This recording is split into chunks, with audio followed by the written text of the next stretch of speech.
Bueno, buen día chicos. Para poder seguir hablando de análisis sintáctico hay algunas cosas que vamos a tener que aclarar. Primero van a encontrar una foto de una tabla de los pronombres personales. Es decir, que por ejemplo, si ustedes hablan de su mamá, también la pueden reemplazar por el pronombre personal ella. Si hablan de su papá, lo pueden reemplazar por el pronombre personal él. Lo mismo en español ocurre con los animales. Si es macho o si es hembra, tiene un pronombre personal específico.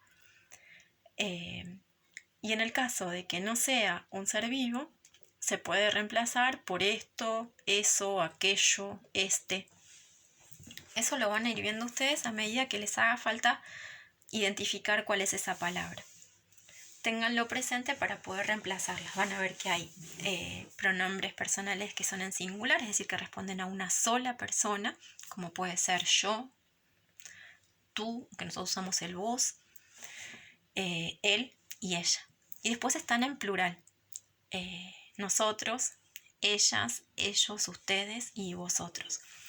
La segunda persona, que es el tú y el vos, es cuando es más que nada una manera coloquial, es decir, cuando uno habla con otra persona. Que vos le decís, vos fuiste a tal lado, o vos podrías hacer tal cosa. No, bueno, no siempre tiene que ser en forma de pregunta. La primera persona es cuando hablamos de nosotros, que puede ser en singular o en plural. Y la tercera es cuando hablamos de los otros, de los demás. Eso en cuanto a los pronombres.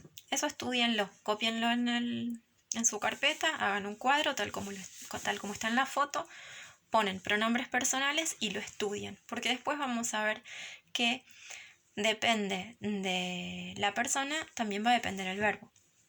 Y el verbo es al lugar donde queríamos llegar. O al menos a donde quería llegar yo y a donde tienen que llegar ustedes. El verbo es aquello que relaciona a los sujetos con los objetos. ¿Qué quiere decir esto? Quiere decir que es esa palabra que relaciona lo que hacemos con el objeto. Ahora bien, nosotros podemos decir el libro está sobre la mesa. En este caso nuestro sujeto sería el libro y se relaciona con la mesa, que es el objeto, sencillamente por estar apoyado ahí. Y ese verbo es está. Está. Simplemente ese es el verbo, está. Sobre la mesa sería un condicional del lugar. Pero para saber que está ahí, hay un verbo que lo relaciona, que hace una relación entre el sujeto y el objeto. Ese sujeto puede ser un sujeto que no esté vivo perfectamente. En este caso, un libro que tiene otro tipo de vidas. Estos verbos, que son las acciones, tienen una forma que es la forma que no es conjugada. ¿Cómo descubrimos eso? Los verbos que no están conjugados terminan en la letra R, siempre. Hay un gran grupo de verbos regulares y hay otro gran grupo de verbos irregulares. Los verbos regulares se conjugan siempre de la misma manera. Después les voy a mandar un cuadro y los 3 ejemplos que se usan para verbos regulares son amar, temer y partir. En el español, ¿no? Estamos siempre hablando del español. Se usan estos 3 porque terminan en ar, er e ir. Si terminan así es que no están conjugados, ¿sí? Es decir, que no indican tiempo. Conjugar un verbo significa que ese verbo va a estar en un tiempo determinado. Por ahora vamos a pensar en 3 grandes tiempos. Uno va a ser el pasado, otro va a ser el presente y otro va a ser el futuro. ¿Cómo descubro yo que es un verbo? Lo conjugo, es decir, le pongo el complemento del tiempo.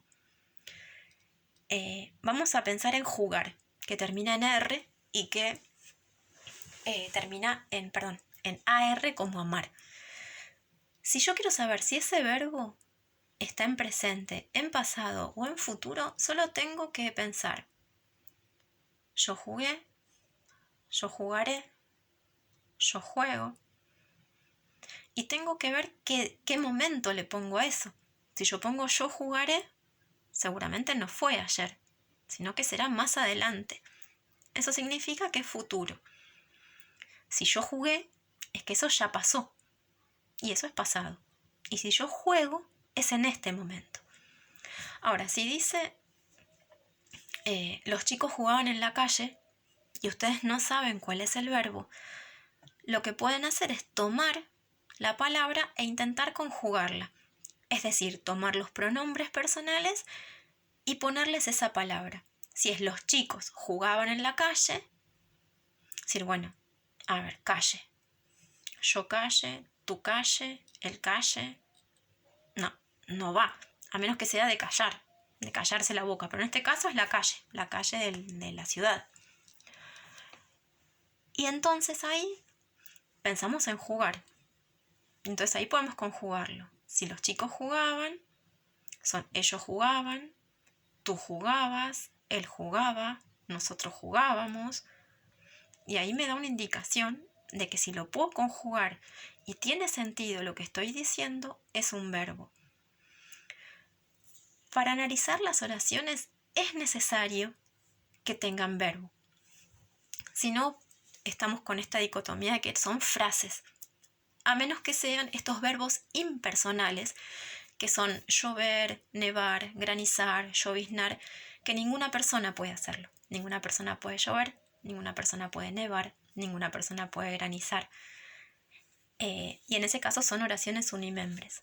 Esas no las olviden, porque pueden ser que en algún momento aparezca una oración unimembre o frase. Si no tiene verbo, puede llegar a ser una frase, como por ejemplo la que vimos la semana pasada en todas las obras de Van Gogh. Ahí no tiene ninguna frase, ningún verbo, perdón. Entonces, más que una oración unimembre, podríamos llamarla frase. Entonces, lo que vamos a hacer hoy como tarea, yo les voy a dar un grupo de oraciones para analizar, y una vez que identifiquen el verbo, van a tomar los pronombres personales en orden y van a escribir ese verbo conjugado en el tiempo en que esté la oración, y lo van a aclarar si es presente, si es pasado o si es futuro. Es decir, la tarea de hoy, además de estudiar los pronombres personales, va a ser analizar oraciones y conjugar el verbo. En el trabajo que les voy a mandar va a haber unos cuantos ejemplos para que ustedes se puedan guiar, sobre todo el orden de las personas. Y espero que me puedan llamar. No me están llamando mucho en el momento en que estoy disponible, que es los martes de 8:30 a 1, porque después, en otros momentos, es posible que esté haciendo otras cosas.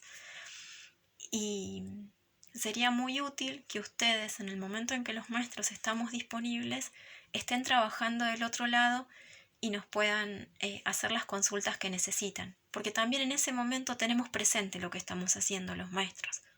En otro momento estamos haciendo otras cosas que van más del orden de nuestra vida personal. Se los puedo contar, pero no sé si viene al caso. En principio, sí, por favor, vayan avisándome a medida que vayan llegando al capítulo número 15 del varón rampante, así puedo pasar a buscar por sus casas el cuadernillo.